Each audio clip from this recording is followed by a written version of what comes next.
ngebuktiin daripada revolusinya mengelilingi matahari.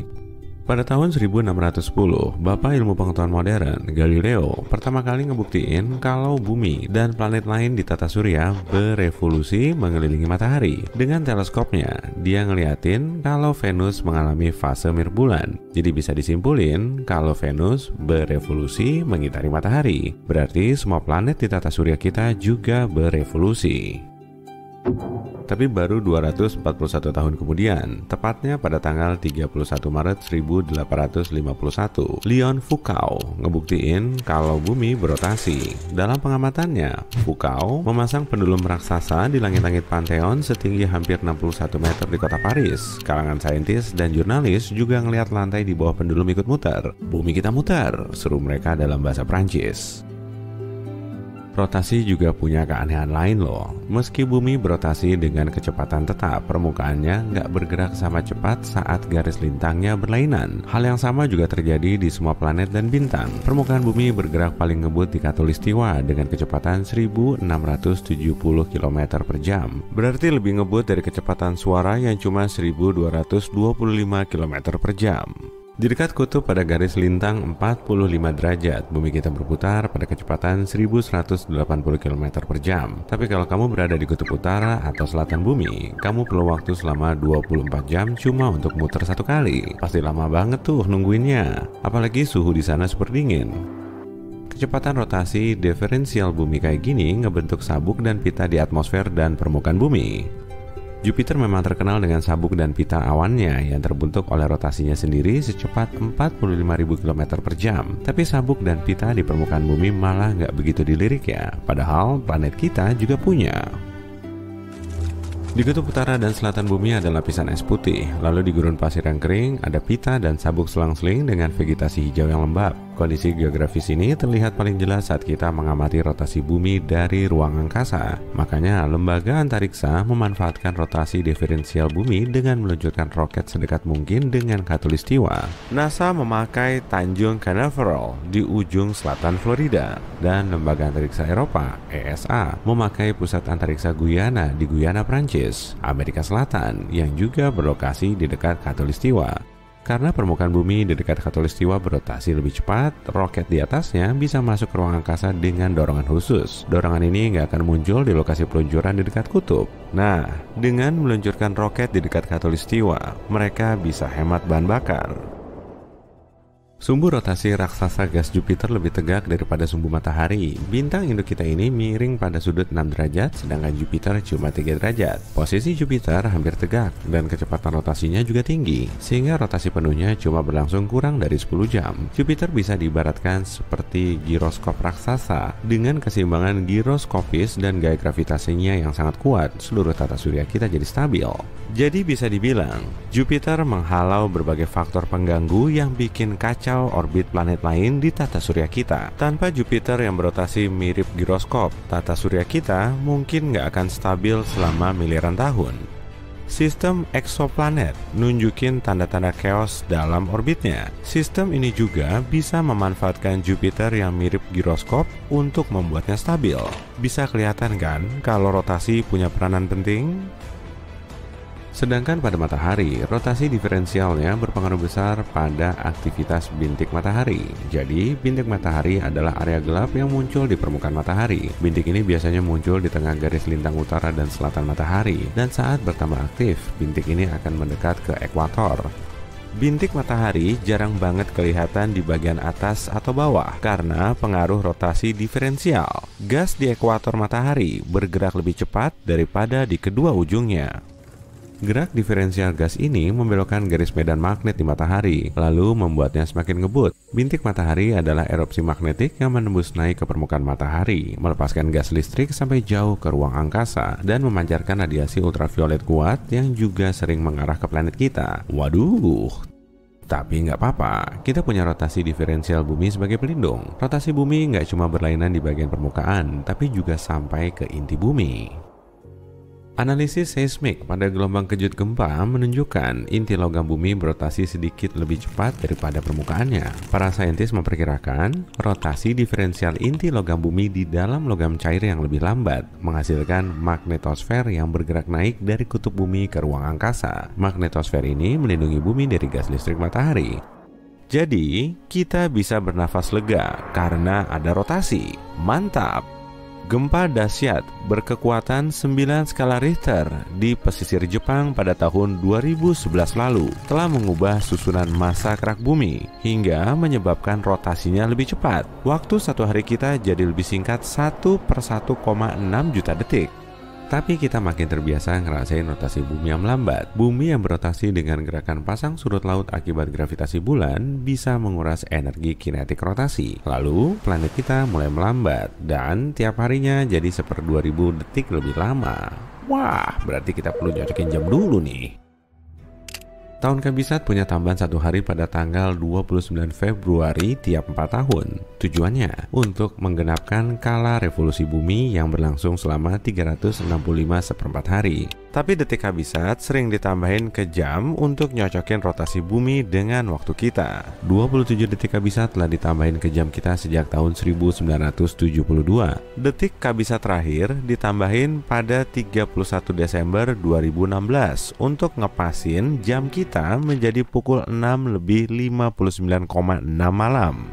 Beda waktunya tipis banget ya, tapi rotasi bumi kita memang semakin ngebut.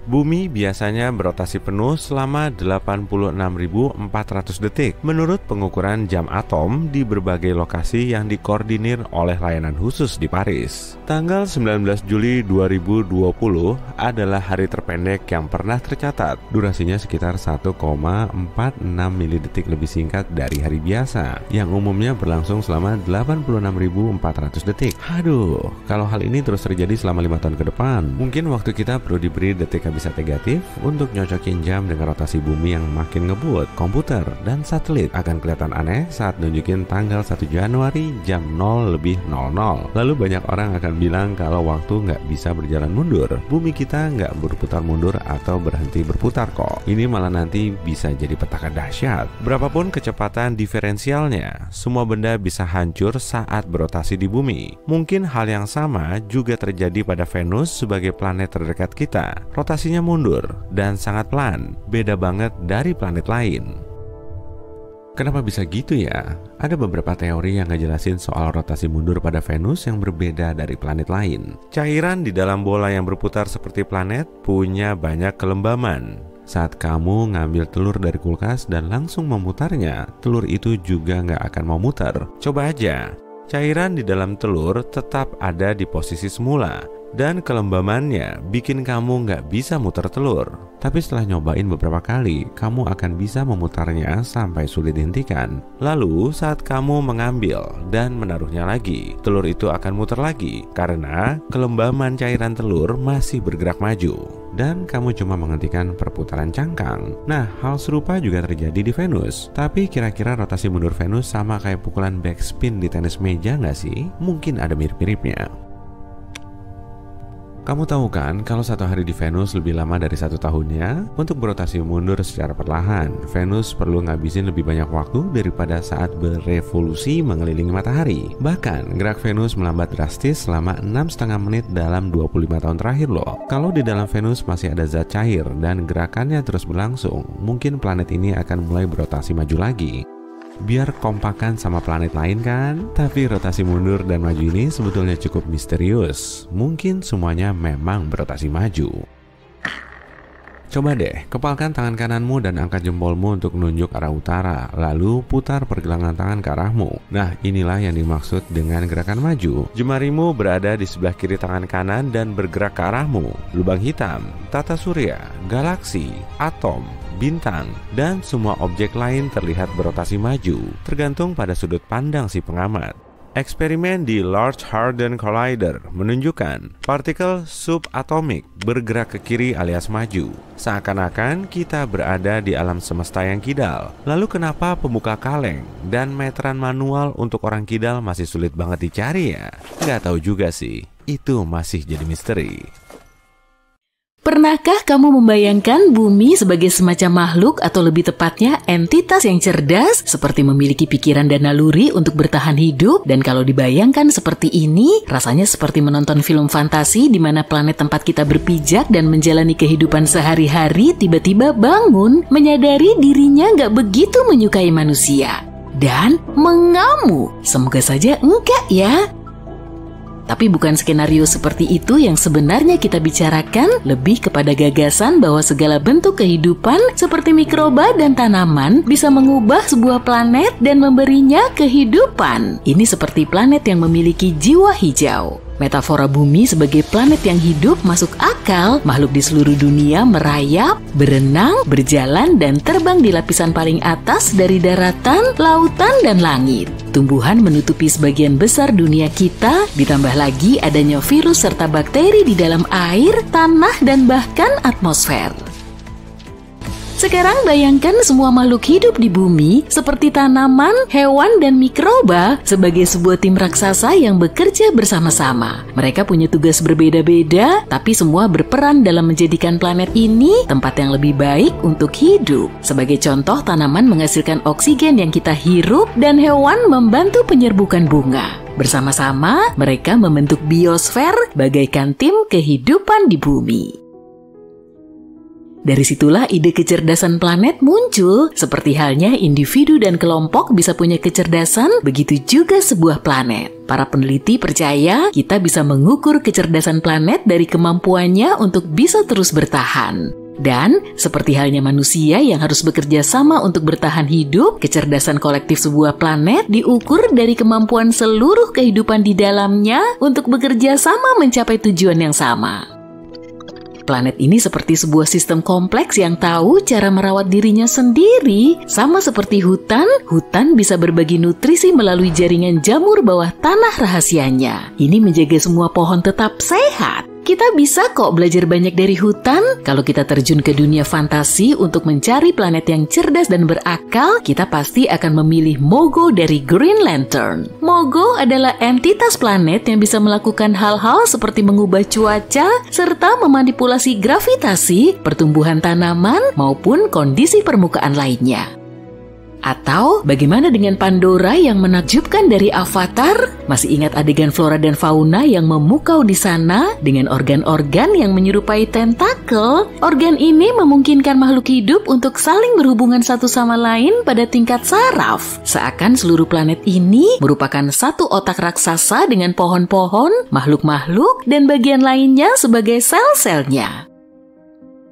Kita masih jauh dari itu, tapi tetap menyenangkan untuk dibayangkan. Saat ini, peradaban kita masih dalam tahap yang disebut para ilmuwan sebagai teknosfer yang belum matang. Artinya, kita masih terlalu fokus pada penggunaan teknologi yang tidak selalu berdampak baik bagi planet kita. Kita nggak memiliki kecerdasan planet atau pemahaman kolektif tentang apa yang perlu dilakukan untuk membuat planet ini lebih baik. Sebaliknya, kita hanya sibuk dengan urusan masing-masing. Tapi kita belum sampai pada tahap terburuk sih. Para peneliti telah memetakan 4 tahap masa lalu dan masa depan bumi untuk menjelaskan bagaimana kecerdasan planet bisa berdampak pada masa depan jangka panjang umat manusia.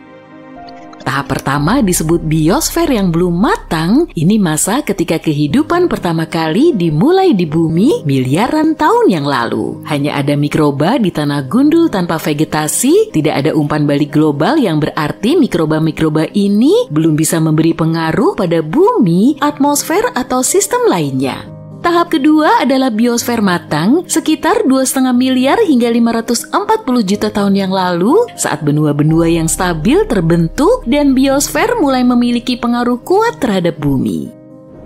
Tahap ketiga dikenal sebagai teknosfer yang belum matang adalah masa kita berada sekarang dengan sistem komunikasi, teknologi, transportasi, listrik, dan komputer yang saling terhubung serta mengambil sumber daya dari sistem bumi dan memengaruhi biosfer. Tahap keempat yang juga dikenal sebagai teknosfer matang adalah target bumi di masa depan. Ini berarti teknologi akan memberi manfaat bagi seluruh planet. Kita akan menggunakan bentuk energi yang berkelanjutan seperti tenaga surya. Kecerdasan planet adalah tanda planet yang matang dan para peneliti tengah berupaya mencari cara untuk mencapainya.